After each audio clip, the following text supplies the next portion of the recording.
Happy New Thank you for Year. Happy New Year. Thank you for joining the meeting. It's a new year, it's a new commitment. So what about if we start, Jerry? Can we Okay. start? Yeah. Okay, Let me just share my screen. okay. And then please do me a favor and yell out when you see stuff. Yeah, It is, we are seeing it. Let's see. From the beginning.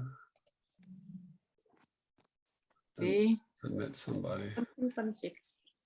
Let's see. And once we start, guys, let's put everybody on mute so we don't hear any background noise once we start, Okay. you know.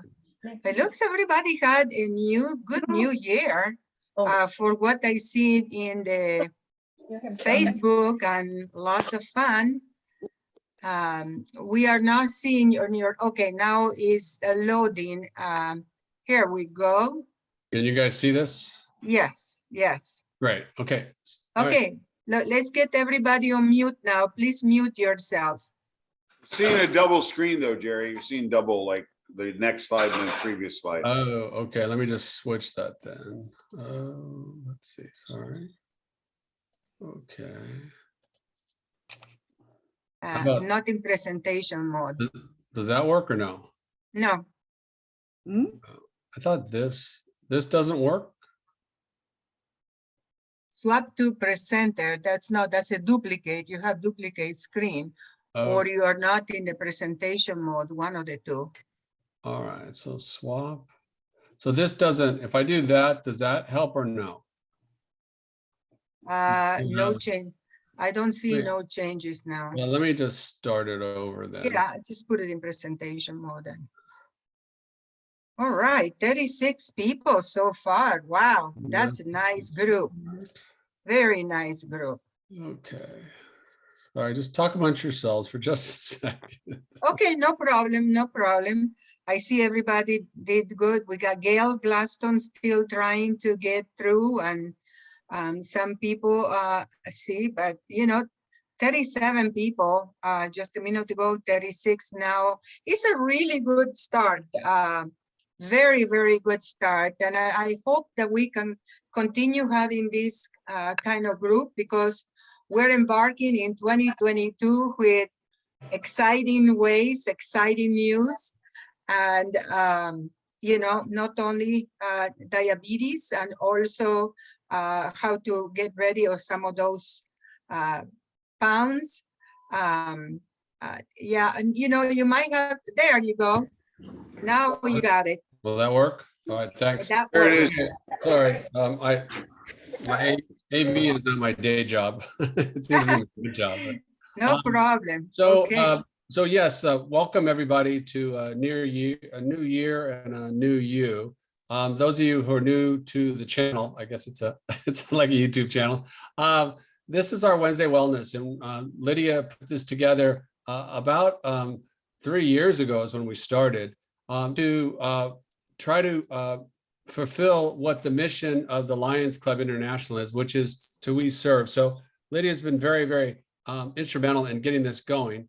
And in that regard, I'd like to thank obviously the Temecula Lions Club. So Lions is a philanthropic group that does a lot of things with eyes, with reading, with a lot of different things. They have a speech contest, but they also are really focused on type 2 diabetes.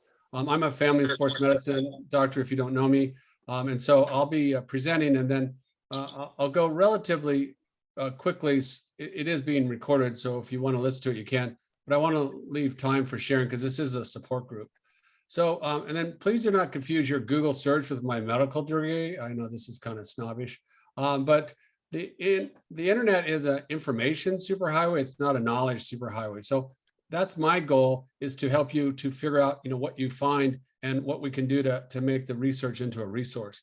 That being said, interesting statistic that 90% of cardiologists receive very little nutritional education during their training. So we doctors are giving out a lot of dietary advice, frankly, based on guidelines that we really don't truly understand, because it's very little nutrition that we get. And all the chronic diseases are actually nutritional type diseases and what I call lifestyle diseases. So we're real big on lifestyle medicine here. That being said, I knew I didn't know that much, so read a lot. And one of the books, I was actually in Italy when this book came out, called Piapi, and this is the real Mediterranean diet. So everybody likes the Mediterranean diet. And so my wife, super nice.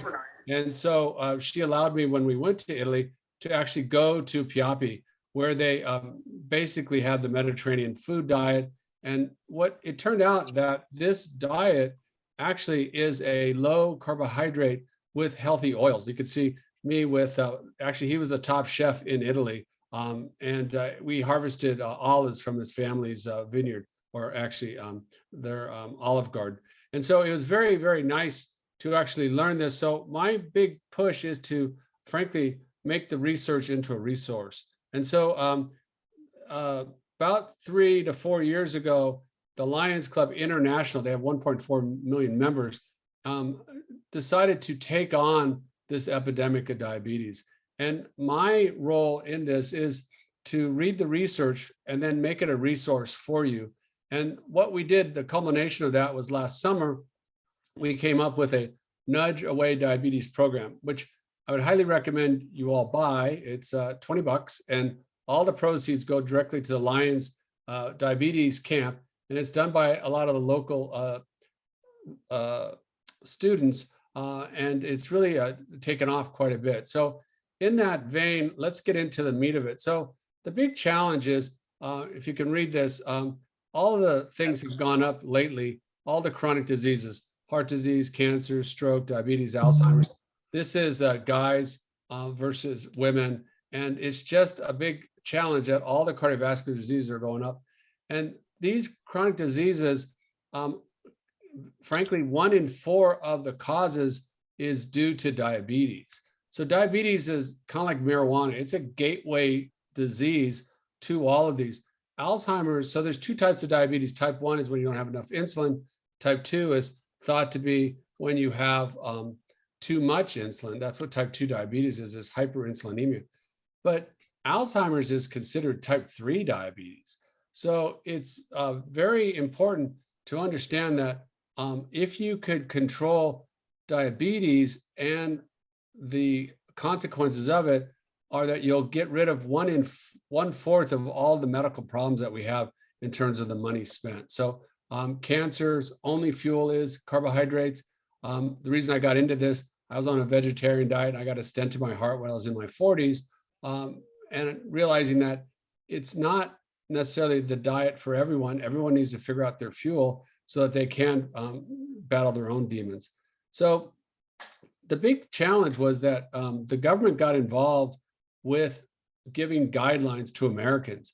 And if you look at Ozzy and Hare and all of them, they were actually not that big. But once we did the food guidelines, this is about when I started medical school, you can see that it's been a disaster, that the weight has just gone straight up. There was something done and there was a consequence. And we have to look at that consequence. And only lately has it started to taper off as we really delve into the data. So understand that this is obesity. And then what about diabetes? This is a diabetes help. Same thing. It just went straight up. So you have to understand diabetes is when your A1C is over, say, 6.4%. But more than half of the people that have, well, there's diabetes and there's pre-diabetes. And when you see the pre-diabetics, there's a vast majority, almost half the population is either diabetic or pre-diabetic. So the big challenge is that it's one and the same, essentially. It's a chicken and the egg. So there's diabetes and there's diobesity. And they're both hormonal diseases that are due to lifestyle problems. And so they have to be faced like that. So we can kind of go on the defensive and say all the bad things, but in some ways, and people that know me realize I have very few friends. Andy's probably one of them, but other than that, and Alan. But I like to kind of poke fun and use alliteration. So I'm throwing out the wild idea that all of us here could have abs by April.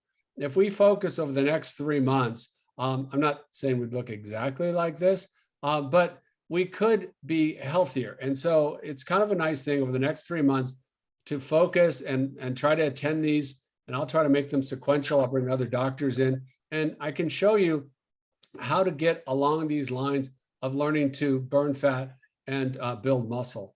And with that, become healthier. So it's not just a cosmetic situation. Visceral fat or fat in your belly is quite dangerous. And the problem is that a lot of us heard about a beer belly, that people who drank beer, you can see this guy on the left, but that William Davis saw that the wheat belly, that wheat does the exact same thing because it's due to excessive carbohydrates and we don't know what to do with it.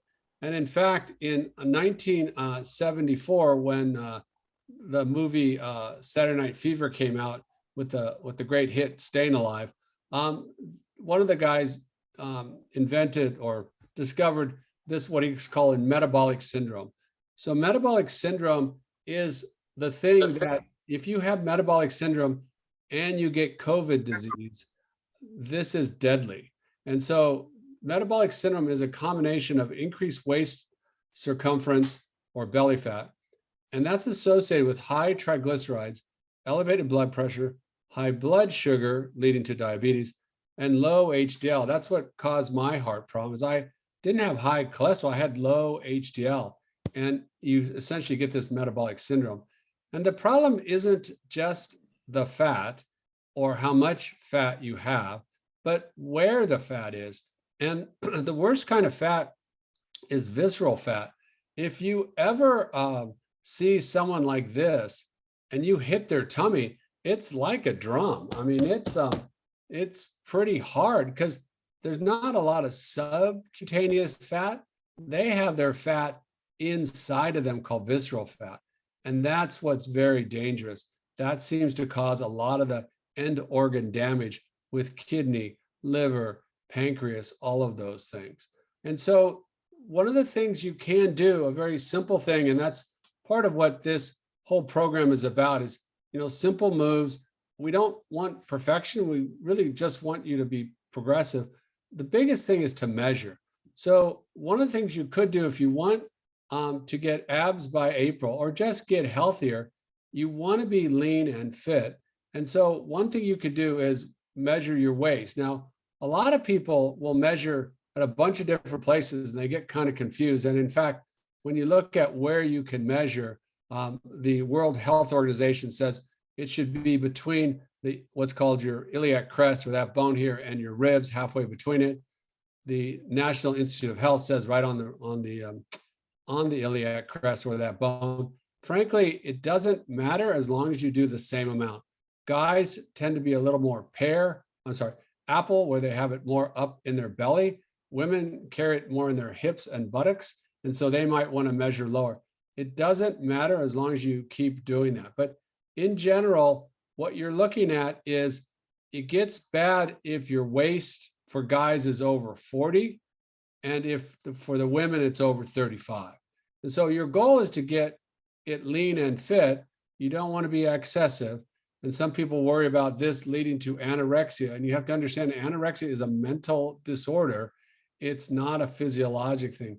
All we want to do is get you to learn how your body works. And so one option to see, how good a shape am I in is what's your waist circumference. The other is something called body mass index. And so that is something your doctor loves, that we look at. Insurances love us to tell people what their body mass index, and that's how big are you compared to your height. And as some people sort of joke that they're just not overweight, they're just under tall, that they need to grow. But in general, this is a nice way to compare people of different heights, but it doesn't take into account how much muscle you are. I did the San Diego Chargers for 13 years, and luckily they're doing better these days. Back when I was there, we didn't have a website because we couldn't get 3 W's in a row. You like that one, Andy? Sorry, bad joke. Anyway, but they're very muscular, so they have a high body mass index, but it doesn't correlate to their fitness. So for mere mortals, for us humans, this probably works pretty well. and you want to keep your BMI under 25.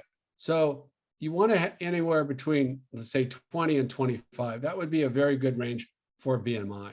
However, the other question people always ask me is, well, how much should I weigh? There's these charts, and I'm this amount, and I should weigh what, and am I big boned or this or that? And I always throw it back on them. I don't really care how much you weigh. I just want to know, do you have abs? If you have abs, you're at your ideal weight, because your weight is based on how much muscle you have plus fat. What we want to do is burn the fat, get rid of the fat, and build muscle. So for guys, they tend to be a little bit leaner.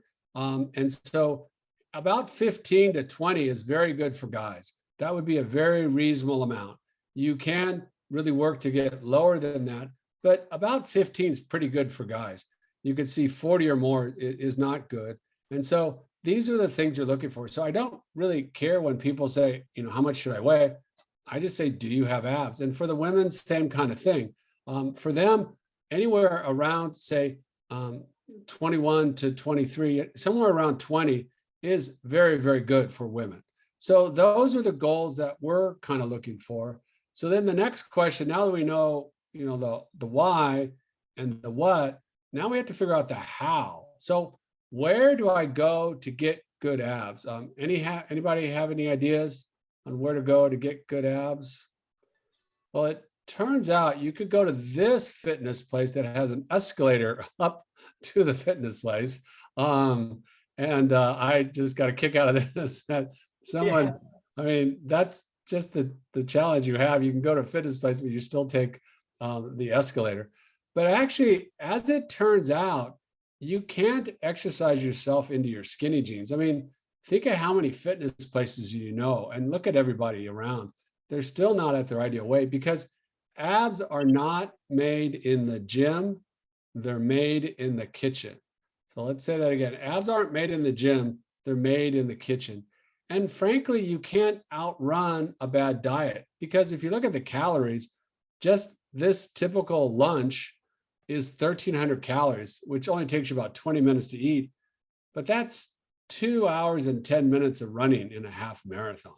So it's just, you'll break your bones. I make a lot of money off of people trying to exercise themselves in their skinny jeans, because it just doesn't work out. Now, an interesting thing, and this is on a personal note, you can outwalk a bad diet. So this is us on the Pacific Crest Trail with my grandson, Leo, and his dad. And this is what's called the Pacific Crest Trail. And so this is sort of something that is like my hobby. And we do what we call walk with the doc kind of stuff. And so this was his first mile on the Pacific Crest Trail. He's got a couple miles to go, because it's 2,600 miles from Mexico to Canada. So I have friends and folks who have walked the Pacific Crest Trail or the Appalachian Trail. And Wow. frankly, they do 10 miles a day. Well, they do 10 hours a day of walking. So if you walk 10 hours a day, that's about 3,000 calories. You can literally eat anything you want, because you also have to account for your own body, which is about, like, say, 2,000 calories. So you could eat 5,000 calories a day and be weight neutral. So very few people can keep their weight when they do the Pacific Crest Trail. So we do parts of it. It's really close. If you ever want to do parts of it, let me know.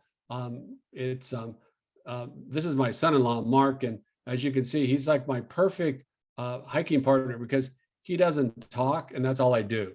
So he's been very, very, patient with me. So if you want to get into a walking program, that's a great thing, but understand it's 10 hours. So then what do you do? So we talked about this last time, and a lot of people weren't on that, so I was going to review it. I think of what I call the 3 C's of weight loss.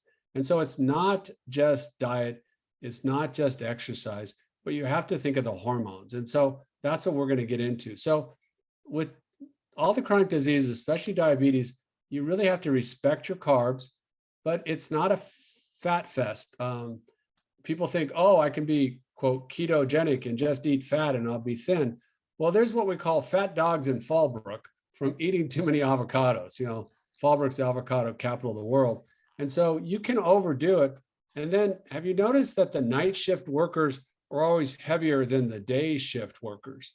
And the reason for that is cortisol. So in short, you want to keep your carbs low. And we'll go through this more this year, but in general, there's only 3 macros, but carbs are non-essential and we just don't tolerate very much. So if you want a number, you want to try to keep your carbs under 50 grams, which then becomes protein with vegetables. You want to keep your calories low because your goal is to not eat fat, but learn to burn fat. So people who put a bunch of butter and olive oil and all of that on their food, I mean, you should just use the oil for taste, because if you're above your ideal weight, your goal is to get people to just try to get it so that you can burn your own fat. So the problem is if you're on a high carb but low calorie diet, then your body's only idea it can do is lower its metabolism. That's why America's Biggest Loser has never worked, because if you're on a high carbohydrate, low calorie diet, all your body can do is lower its metabolism, and you'll lose weight in the short run, but you always gain it back because you can't keep your metabolism that low and you just feel miserable. Interestingly, if you're on a low carb diet, body switches to fat burning, and then your actual metabolism actually goes up because then you can burn fat. So if you're burning fat and you lower the calories you eat, your body just switches from the fat that you eat to the fat that you have in your body. And that's how you become fat burning. And then the big thing on all of this is that you want to be satisfied. So this comes from Ned, I'm blanking on his name right now.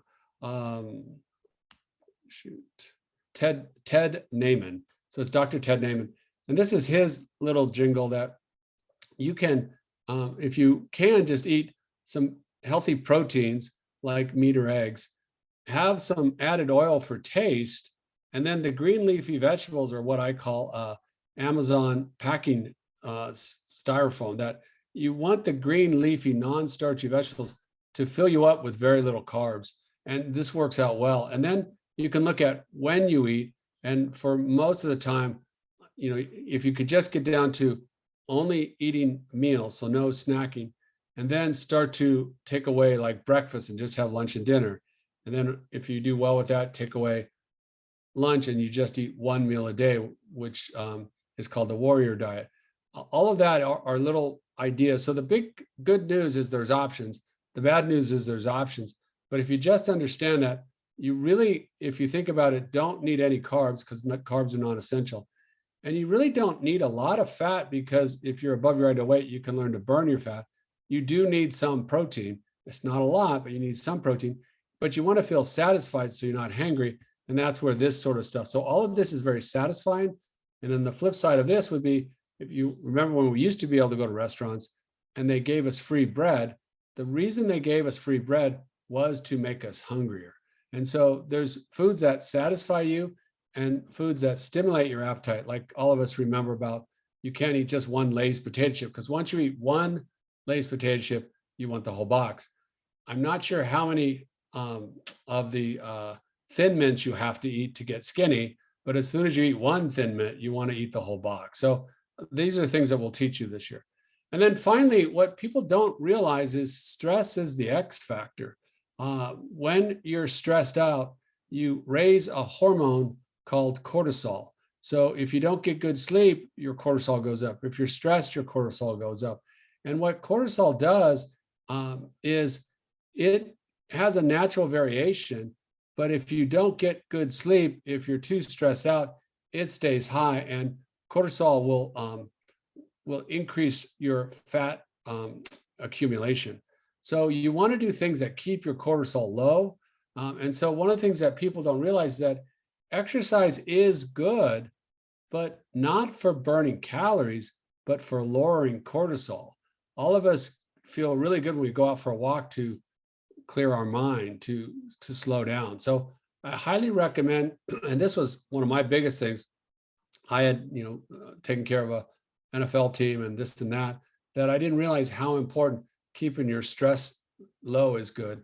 And then I have a whole talk that talks about the role of cortisol and sleep, that if you don't get good sleep, you know, a lot of the people are like the gamers who stay up all night, they just get very out of shape because they're out of a circadian rhythm and their cortisol is high. So in summary, and thank you guys for putting up with this, there's a lot to throw at you. Think of the 3 C's this year as we try to get our abs by April. Think about keeping your carbs less than 50 grams, keep your calories low while being fat burning, and then keep your cortisol low through exercise and relaxation techniques. And if you do this, you can have abs by April. I'm not sure which of these would be you, but in general, the thought is that we are really happy that it's a new year. We want a new you. We want you to take control of your health. And the way you do that, by Peter Drucker, one of the economists, says that what gets measured gets managed. So I'm real big on thinking about measuring stuff. The more you measure, the better you'll do. And I've yet to meet someone who counts their carbs that's above their ideal weight. Counting carbs helps a lot. Don't estimate it. You got to count it because it's just very hard, very easy to fool yourself. So this is one of the more popular apps, this is the one that I use, and it slices and dices. It costs about $79 for a full year at the premium. But to me, that gives me really good knowledge of where I'm at. So think about getting some sort of diet diary or nutritional log that you can figure out how much you're eating, because then that's how we can help coach you. That being said, this is a free app that looks like it's made by the Lions Club, but it's not, but we'll take the credit. And this is a total fun game where it just gives you a lot of different carb games to play. I know that's a very geeky thing, but it is a good way to learn. So you could just download carb counting with Lenny. It's free. It actually was invented for type 1 children diabetics, but I find it to be a ton of fun. After that, I beg you to buy both versions of our book. The Audible book is only $6. So you would have the pleasure of listening to me for another 2 hours. I apologize. But it is a good way to listen. And so Audibles would be one of the best things you can get this year, because then we can get you to listen to other books to come up with the details of what we're talking about. So if you can get Audibles, usually the first book is free. So you can get our book both as a paperback, which I recommend because it's very colorful. Kelsey and the team did a very good job. It gives you a lot of resources. And again, all the money goes to the Lions Club, but then you would have the Audibles and you can go back and forth and we can refer to it. A couple other ones that I'd recommend. I like this as your first nutrition book, The Big Fat Surprise, Why Butter, Meat, and Cheese Belong in a Healthy Diet. This was Book of the Year in 2014. So I highly recommend it. Very, very good. And so this is the what to eat. And then the question is always when to eat. And that's why I really like this book by Jason Fung, who wrote a lot of other books on diabetes. He was a nephrologist who got tired of having people die and have their kidneys destroyed because of diabetes. So fasting is not starvation. Fasting is timed eating. And it's the most powerful thing. And next week or in 2 weeks is what we'll talk a lot about, the different options you have about when to eat. Because if you could learn how to do both intermittent fasting and what we call prolonged fasting, then the world's your oyster, because you can feast and famine, and it's not an eating disorder. It's controlled, timed eating, and it works really well. And it's the most powerful thing out there. So again, our next wellness is on the 19th. So in 2 weeks, we do this every 2 weeks, first and third Wednesdays. And with that, I'll turn it back over to Leah and answer any questions. I'm really happy that I see about 44 people today. So that is great. That's awesome. So in lines with Dr. Hizon, and in lines of the goals that we have, and I know that the abs that you put, you know, they are pretty good looking abs, especially the guys' abs, okay? But we all cannot achieve that kind of abs. And I'm glad that you had spoken about what is measure is manage. So we need to measure to see any kind of results. So either you are 36 or 46 or whatever, start measuring, write down, and measure in the same spot. One doctor was telling me about an inch from your belly button up. You know, there's different ways of measure.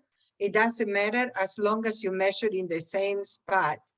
Now, the frequency is up to you as well. I step on the scale, for example, every day, you know, but it's different because I had some health issues, so I need to control how my weight is going. If you want to step once a week, you know, I think there is not a rule of how many times you step on the scale, right? Correct me if I'm wrong, Dr. Hisam. Yeah, I always say it, everybody is different. So some people, you know, their whole emotion for the whole day is based on what that number is. Other That's people are like, it doesn't matter. So I think, again, with everything, and that's the big idea about these guidelines, that there's guidelines are for general people, but I've never seen a general people. Everyone's an individual. So if you wig out on it, then just do it once in a while. If you really wig out about it, don't even do it. Just look at your clothes, because that's the big deal is, are your clothes getting leaner? I have a lot of people get mad at me because they have to buy new clothes. So weight is just one thing. The circumference is another, body mass index, all of those things are part of it. You could even do something called the DEXA scan, where you actually can go into an x-ray place and they'll give you your percent body fat very, very accurately. So there's a lot of ways, but for me, I think everyone has to decide. Some people, it works really well because it keeps them focused. I think if you want to be really good, the more you measure, the more different things, then the better. But if it wigs you out and stresses you out and raises your cortisol, then it's not really helping us. So that's a long answer to a short question, sorry. Well, it's the same as when we measure our waist, sometimes I measure it tighter than other times, and I don't want to cheat, oh yeah, I lost some, but by tighten, just be yourself, measure whatever you can that day, as long as it's in the same spot, and then you will have an answer. But everything goes together, losing our waist, or what we call abs, and diabetes, and the 3 C's, they all go together. So one of the things that I was saying, okay, first I'm going to take care of my health, and then I'm going to take care of my weight. But Dr. Hisam says, if you take care of your health, you will take care of your weight. So where is my, the guy that walks 1 hour a day? Let me see, I cannot see. We got about 45 people and I don't know. It's Charles. Charles, is Charles here today? I don't know. No? I don't. Okay. Well, I started to walk 1 hour a day too, or close to 1 hour a day with 2 stops to the restroom. But I did it. And so I feel pretty good. The weather has been awesome. And boy, I tell you, you come in a just not as stressed, or more relaxed after the walk, and you're doing it. Well, that's exactly right. So it's recommended. There's a nice book. If you want another book, I got a ton to give you, but Younger Next Year. And the name of my company actually is called Motion Medical. We really think that motion is the lotion, and motion affects your emotion. But an hour a day at about 150 pounds, you go about 3 miles. That's really only about 300 calories. So it's not the calories, it's that it lowers your cortisol. So we highly recommend you exercise. It helps your sleep. It helps your mood. It does burn a tiny bit, but how many people have exercised then gone to Starbucks and got a, double Frappuccino, with extra whip? It's just, it's so easy to overdo the calories. but the camaraderie, everything is so good. So I applaud you for doing that.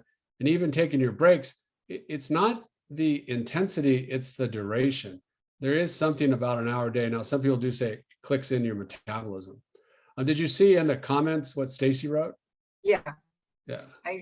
I saw, I don't know if you've everybody seen the comments, that Stacy wrote. What she said, best measure ever, naked in front of the mirror every morning. So Mr. Gonzalez had a question. Let's see, the raise their hand or is mute. Hi, actually, this is Christy Gonzalez. Sorry, Um, sorry, I That's didn't. okay. My husband Ricky is here too, so Okay. we're both here. Awesome. I just had a question. We're new to the Wellness Wednesday, and we just started the low carbs and the hour a day. Does it have to be like an hour continuous, or can we do like 15 minutes here, 15 minutes there? I know that, you know, over time it adds, the calories burn add up to about 300. But I was just curious, does that make a difference? I'll take it. So in some ways, yes, in some ways, no. I mean, first off, any sort of motion and movement is very, very good. Depends on where you're starting. It in some ways is better in general, I think, and this is my opinion, to do what I call mindless miles.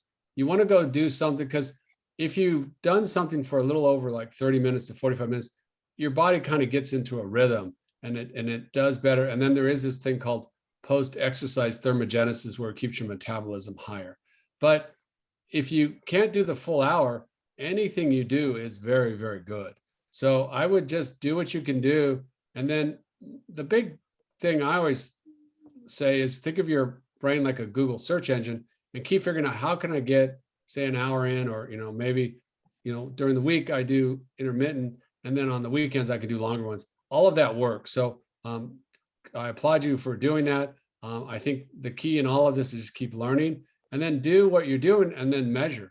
And if it's working, then great. If it's not, then you switch around a little bit. Is that- Okay, yeah, no, that helps. Thank you very much. I also had one other question.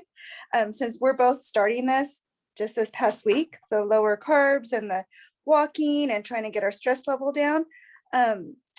I've noticed, and I've done keto before and I gave up because I got the keto sick, but I've noticed I'm starting to get that yucky feeling. I mean, how long does it take for it to go away? Good question. So the number one thing I think is hydration. So, you know, you're measuring carbs, but I would really measure water. And unless you have some kidney problem or some heart problem, you want to try to get probably close. So 1 gallon is 128 ounces. So somewhere around 100 ounces, or for guys, a whole gallon. And you want to be very liberal on your salt. So when you go on a low carb diet, you lose water and salt. And frankly, you get dehydrated, low in electrolytes, and that's why you feel so bad, the quote unquote keto flu. But if you hyperhydrate, and frankly, in general, salt until you start to get diarrhea, then back off, that you feel a lot better. So I would, and also I wouldn't frankly do both things at the same time. Like I wouldn't like try to really go low carb and really bump up my exercise. I would do either a little of both or one and keep the other stable, because especially like if you really get into a good nutrition program, it takes a little while for your body to accommodate. And so the exercise, while it's good, I would really lower it down and really focus on the nutrition, because at the end of the day, it's 80% nutrition and it is only like 10% sleep and cortisol and 10% on exercise. So the nutrition, you really want to get that first, and then sort of enjoy the exercise. Don't feel like you have to beat yourself up. Okay. So increase my hydration so I'll feel better, and my Right, salt. right. Okay. And lightly salt your food. Okay. Sounds good. Thank you. Welcome. Thank Anybody you for else have- joining us. Yeah. There was somebody else that wanted to ask a question. Unmute yourself. Let's see who was. Okay, so are you guys all on board with this? What do you think? Is this something you can do starting this year? Yeah, nobody's talking. Everybody's mute. Robert? Hi, Yeah, this is Christy. Yes, I think we can totally do it. Me and my husband, we Absolutely. started. No problem. awesome, It was great Awesome. information. awesome. Yeah, And if anyone has any particular questions, I'm just going by whatever research and things I see and we're trying to collect all these up so people can go back to them too. But if you have any particular questions or things that you want to go into, I'm happy to do the research to make it a resource for you guys. Oh, I do have one other question. Do you suggest the meal, the MEAL, the meats, eggs? For the meats, are you suggesting like maybe leaner meats, or does it matter? I think it does matter. So again, it all depends on where you're at. So in general, fat is satisfying. So if you've used to high carb type stuff, then fatty meats are actually very good. And what you want to do is get satisfied and get so that you kind of enjoy that. Now, as time goes on, and if you really want to get pretty lean, then understand that you really don't need to have a lot of fatty meats, that you'd actually want lean meats and kind of dry salad. You just want enough oils to make it taste good. Because I mean, if you don't have oil, salt, or sugar, you've got cardboard, so it tastes really bad. So you need something. But in general, as you get better at this, the thought is not so much, my big sort of peeve with people is people think they have to eat a lot of fat on a low carb diet. But if you really think about it, you're trying to get your body to burn its own fat. So you really want to have a quote, low carb, low calorie. The way to be low calorie is to not overdo the fat. As I mentioned, I don't know if you've ever seen dogs in Fallbrook, but they're all overweight because they could just eat avocados. There's avocados everywhere. So you can overdo it. So in general, I think as you're starting, I would go fatty meats. I actually recommend people, lather stuff with butter and lather it with olive oil. And I used to put coconut oil packets in my pocket as you started. But as you get better, then you're trying to really look at the calories too. Okay. it's pretty good. Okay, we still have time, guys, to ask any questions. Or anybody have any success? I'm always looking for pearls and pitfalls, things that work for you. So Ms. Gonzalez, I really appreciate you sharing that. But does anybody have anything that's seemed to work with them that they could share with the group?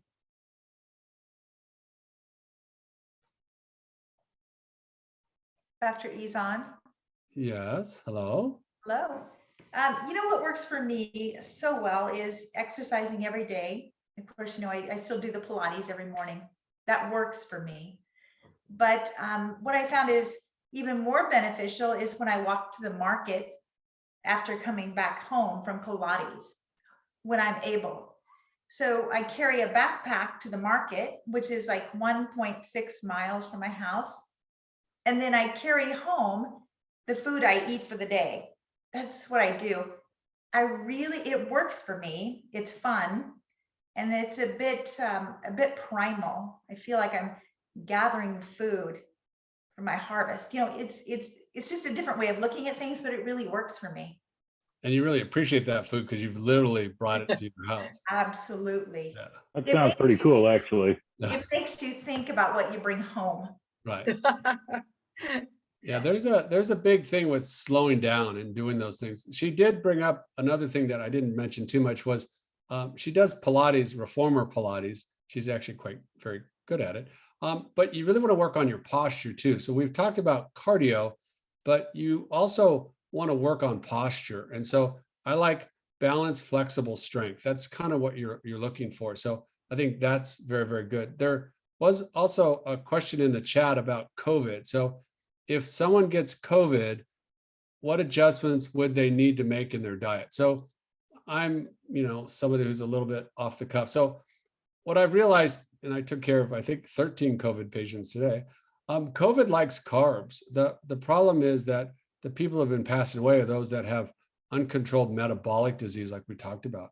So once you get COVID, the number one thing for me is to cut out sugar and starch because COVID loves carbs. Number two is probably go to like a bone broth that has electrolytes in it because you want to keep up your hydration and some nutrition. So a bone broth type of thing with electrolytes in it is what I recommend, because when you're sick, your body needs its energy to fight the disease. And if you think about what we do in the hospital, we'll make you NPO except for an IV of what? Of salt water. So you can kind of do that orally, and that works well. So I would become very sort of simplistic about it and just have sort of bone broth that has some of the healthy oils and protein in it, a little bit of electrolytes. And then I would overdo the hydration, then underdo it. And then you may, because if you've been vaccinated and get COVID, it becomes more of a sinusitis. And that's where the 2 hot showers a day works well. I hope that answered someone's question. Any other? I have a question. Go ahead. Sorry. Can you hear me? Yes. Yes. Hello? Oh, okay.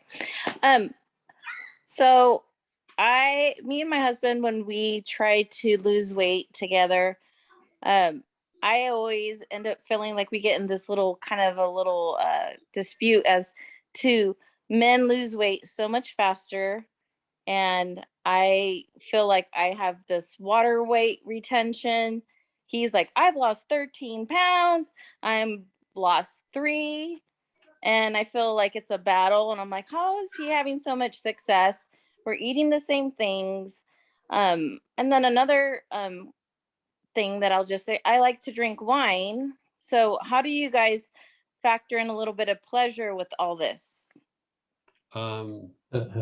Anybody want to take that? Otherwise, I'll take it. You Okay. take it.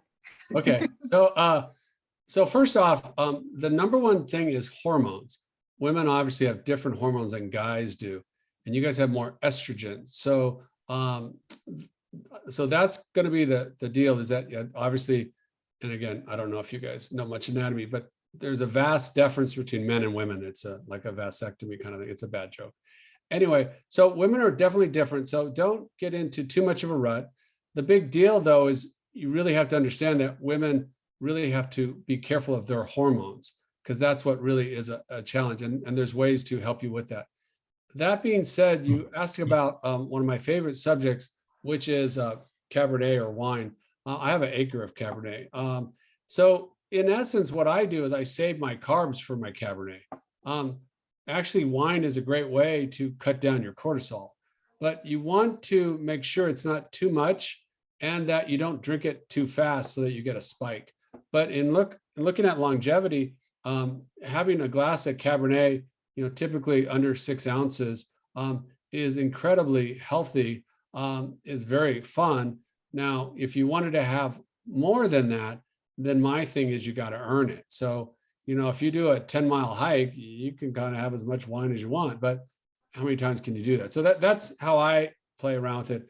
Kind of like what Stacy was doing in terms of walking to the market and back. Like you kind of eat what you hunt kind of stuff. You earn it. So that's what I would do. And so I would learn by your past mistakes. Like this didn't work, that didn't work. So let's try something else. Ask me questions. I got a workaround for everything. The big thing is to have fun in it. And at the end of the day, if you really, really want to learn to lose weight, you really, really need to learn how to fast. Because if you don't eat, you'll lose weight. Even my 3-year-old grandson will tell me that. So would you suggest that I need to fast more than my husband for the water retention issue?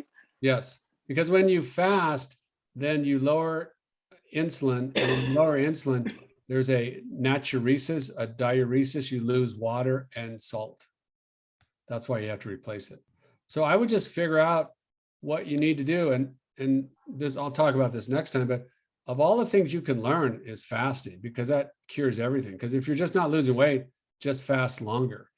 You're not going to starve, but it's a really good thing, because then when you go on vacation, you have a way to make up for it. So like my son got married this summer, so I fasted before and fasted after, and you can have as much you want during the wedding, which I paid for. So it was something that's fun. So I would learn how, if you wanted to do one thing, get that book on life in the fasting lane and just learn how to fast. And again, learn how to do it safely. I'm not your doctor in terms of like telling everybody what to do, but in general, I think fasting really is the key, because it is really the total ketogenic diet, because you're burning your own fat. There's a question, Blendina, about why Cabernet can Merlot do the same. Yes, it can. Basically, all of them work pretty well for longevity. There was a study that was done at the, what's that place in Orange County? Leisure World. And they looked at the kind of wine these old people drank, that they lived a long life, and it could be either. The challenge with some of the white wines is they're sweeter.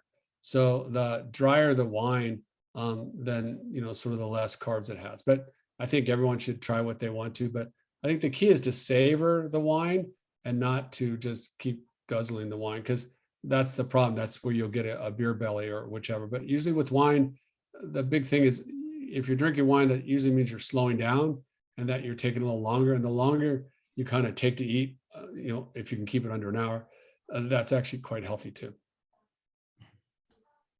Thanks. Dr. Rizon, I have Yes, one question. Can coffee and creamer be part of your diet? Because I had a Question. problem not drinking coffee in the morning. Yeah, no, coffee, definitely. I actually have a sweatshirt that says coffee saves lives, because all the doctors drink coffee. No, I think coffee is very good. People have tried to figure out a problem with it. Coffee, tea works pretty well. The cream, if you're going to use cream, then you want to use full fat cream, because that's basically no carbs. And I would sort of, as much as you can, if you can, learn to get by on less and less cream. So those are the things you play around with. But if you're just starting and you're on a low carb diet, then go ahead and I would use cream as opposed to anything else. Here's a goofy thing. I actually put salt in my coffee. So, because I don't eat any carbs, so I need the salt. Otherwise, I get lightheaded, and I've done my blood test and it's very low. So it's kind of crazy, but I switched from sweet to savory, and that actually works well for blood pressure and all of that. So there's a lot of other options besides sugar and starch. The other thing I would caution you against is some of these natural or artificial flavors, sugars like stevia and monk fruit and equal and those sorts of things. They don't have any calories, but they still stimulate insulin. So that's why those don't work. Plus, it keeps you still addicted to the sweet. So the goal is to get you a savory tooth, is my opinion, and not a sweet tooth. So hopefully that answers your question. Even for a sugar-free creamer? So you're talking about like half and half and that kind of stuff? No, no, not half and half, but just there's like, creamer out there that says sugar-free, lactose-free.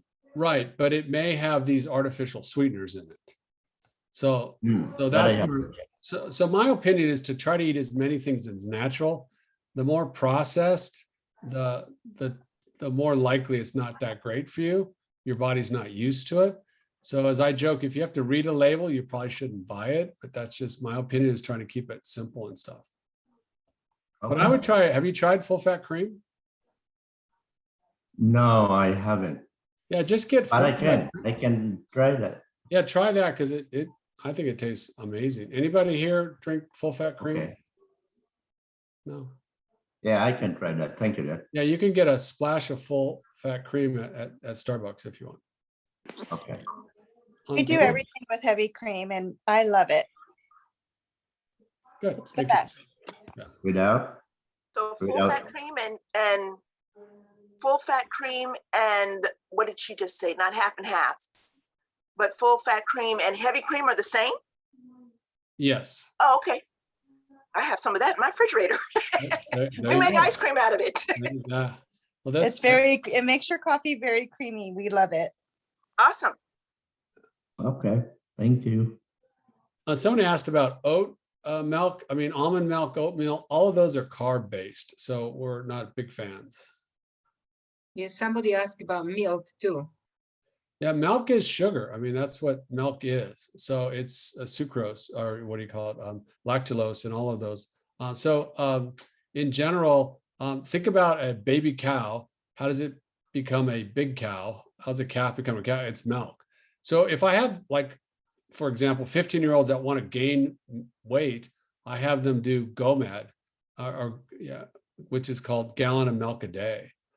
So that is the way to gain weight. So milk will make you gain weight. So it's very good for that if you can tolerate it. But in general, it's not good for you if you're on a low carb diet. I'd rather you have the full fat cream.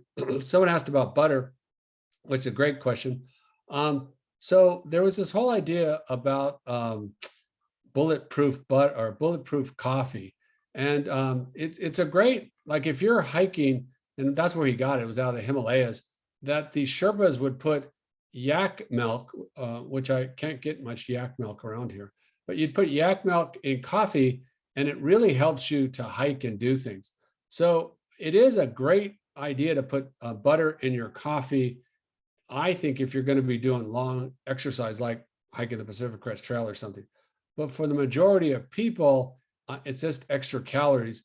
Again, you can do it, but beware that it isn't necessarily the greatest unless you're at your ideal weight, is my opinion.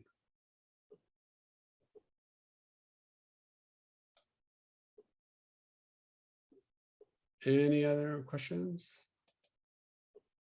Any other, I love the pearls and pitfalls. So any other pearls or pitfalls? Come on, Shelley, you got something. Well, I was going to say something. So I'm a nutritionist, but this past year, my husband needed to lose some weight, but being the wife, I'm not credible at that. So, but I talked to Dr. Hezon, and he said, here, give your husband this handout, which was the Nudge Away Diabetes. And Randy followed it. It's a lovely program, and he's lost 40 pounds. That was the last time I heard. He's probably lost more, but this is a very successful program, very easy to implement, which is really nice. And if you're just starting, stick to it. Like Hezon said earlier, what gets measured gets managed. And that's really key. So like fill out the workbook if you have it, follow the steps in there, and that'll help encourage you and motivate you too. And if somebody needs the workbook by itself, email me. I can send you electronically the workbook as well. And it's on the website, the IE Diabetes. And it's on the website. NudgeAwayDiabetes.com. So if you wanted the workbook, which has quite a bit in it, you can go to nudgeawaydiabetes.com and then just download. It's a 30-page workbook. And it starts off with slow carb, low carb, and then very low carb. Yeah. I would like to ask Andy and Hezon to stay after we finish the meeting for about a few minutes, if you can, please. Okay. Okay. Well, is there any other burning desire? We got 2 weeks, and it's going to be another good topic. Do you have any other information would like to share? Or if you're okay, then we'll see you in about 2 weeks. All right. Thank you, everyone. Appreciate it. Thank you. Thank you. This was very informative. Thank you very much. All right. Awesome. Thank you. Thank you. See you in 2 weeks. Bye-bye. Okay. Bye. Bye, Ernie. Bye, Thank you, Doctor. Thank you. Bye. Bye, Bye. Shelley. Bye, Rocky. Bye, Rocky. Remember, Merlot, Cabernet, don't do too much. Gail. Bye. Thank you. I was going to do a praise Bye-bye, report, Gail. but I won't. All right. Thank you. Bye. Bye-bye. Next time. Okay.